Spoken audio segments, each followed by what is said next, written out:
안녕하세요. 나는 변호사다. 김세라 변호사입니다.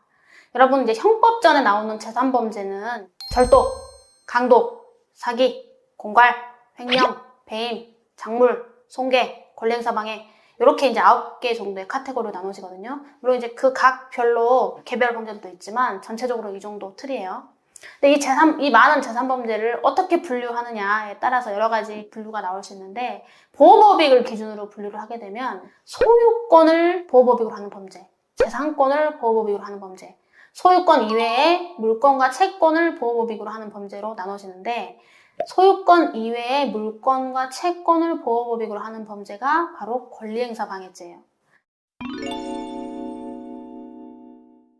이 권리행사방해죄는 자기 소유물이지만 다른 사람의 점유나 권리의 목적이 된 물건에 대하여 취가 은닉, 손괴할 때 성립하는 범죄입니다. 그래서 법정형은 5년 이하의 징역 또는 700만 원 이하의 벌금형이에요. 그러니까 이 권리행사방해죄가 좀 특이한 거는 피고인이죠. 범죄를 저지르는 범인 본인 소유물을 그 대상으로 한다는 거예요. 예를 들어서 여러분, 절도는 다른 사람 물건을 훔쳐야 죄가 되는 거지, 내 걸 내가 훔친다고 무슨 죄가 되겠습니까? 다른 사기나 횡령도 마찬가지예요. 다른 사람의 재물을 편취하거나 횡령했을 때 성립하는 거지, 내 거를 내가 편취한다고 무슨 죄가 되겠어요? 말이 안 되잖아요. 근데 이 권리행사방해죄는 범죄를 저지르는 범인 소유물을 객체로 합니다. 다만 그 소유물이 다른 사람의 권리나 점유의 목적이 되어 있기 때문에 죄가 되는 거예요. 그래서 여러분, 이제 권리행사방해죄 실무상 가장 이제 여러분이 이해하기 쉬운 예가, 우리 자동차 구매할 때 캐피탈 끼고 많이 구매하시잖아요. 그러면 캐피탈을 끼워서 캐피탈 대출을 받았다고 하더라도 어쨌든 자동차 등록원부상 명의는 변경이 되거든요. 그 구매하신 분으로 변경이 되니까 법률적으로는 등록원부상 소유자가 자기께 맞아요. 근데 사실 5천만 원짜리 차를 샀는데 4천만 원 캐피탈 대출을 받으면 여러분, 내 거 아니라고 생각하잖아요. 내 거인 듯 네 거인 듯 내 거 같은 거잖아요. 그래서 이제 결국 캐피탈 담보가 잡혀있는 내 물건인 거죠. 그러니까 다른 사람의 권리의 목적이 된 자기 물건이에요. 이런 캐피탈을 잘 한 달에 500만 원, 50만 원, 100만 원 이렇게 잘 해야 되는데, 제대로 안 하면서 그 차를 어디로 못 찾게 차를 갖고 도망을 친다거나 어디로 가서 고장내 버린다든가, 이런 게 이제 대표적인 권리행사방해죄거든요. 그래서 캐피탈사에서 여러분들 고소를 많이 해요. 권리행사방해죄로. 자, 여기까지 얘기를 하시고, 어떠한 범죄를 저지를 때 혼자 할 수도 있겠지만 여러 명이 같이 작당 모의를 해서 진행하는 경우도 있죠. 그래서 이걸 이제 다수인의 범죄 참가 형태라고 하는데, 그 중에 이제 대표적인 게 교사범입니다. 여러분, 교사라는 게 뭐냐면요, 시키는 거예요. 자, 예를 들어서 제가 어떤 사람이 마음에 안 들어서 한 대 때려주고 싶은데 내 손에 피를 묻히기는 싫은 거예요. 그래서 저가 잘 아는 친구한테 술 한잔 하면서 부탁을 합니다. 내가 저 새끼 진짜 한 대 콱 쥐어받고 싶은데 너가 좀 대신 좀 때려주면 안 되냐. 그래서 제 친구가 또 저를 너무 좋아한 나머지, 그래, 내가 한 대 쥐어박아줄게, 이렇게 하고 가서 제 친구가 때립니다. 자, 그러면 제 친구가 정범이에요. 실제 범죄 행위를 실행한 그 사람이 정범입니다. 저는 뭡니까? 제 손에 피를 안 묻혔죠? 이거는 저는 교사범이 되는 거예요.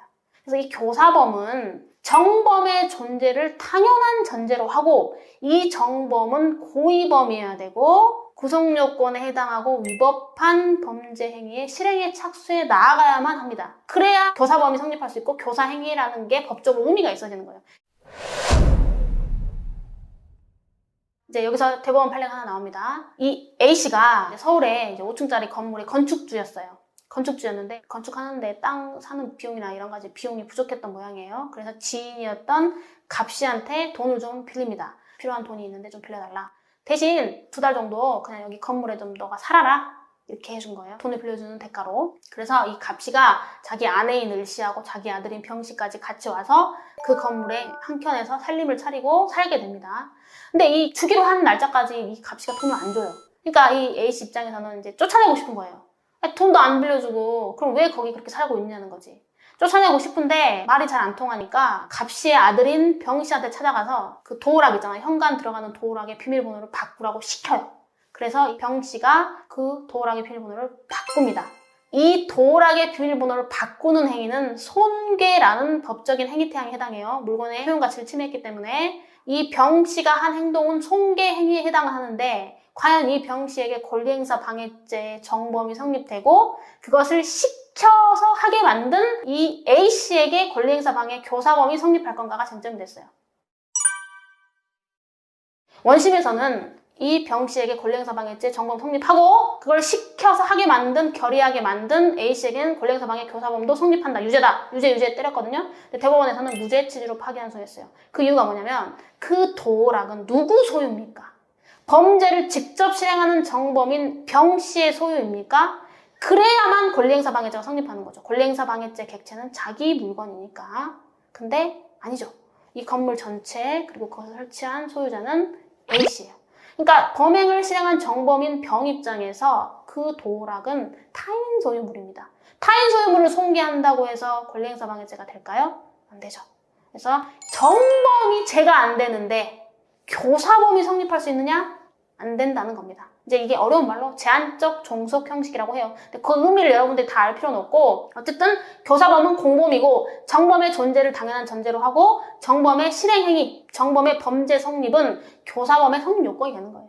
그래서 이 사건은 정범이 무죄인데 정범이 죄가 안 되는데 어떻게 교사범이 될 수 있느냐라는 논점에서 보면 되는 것이고 이런 사건은 사실 원심에서 이걸 유죄로 인정했다는 게 이게 과연 해석의 여지가 있는 건지 그것도 좀 의문이고 하여튼 이게 대법원에서 이제 깨져서 결국 다행스럽게 생각합니다. 오늘도 이렇게 시청해주셔서 대단히 감사합니다. 구독과 좋아요 꼭 눌러주세요.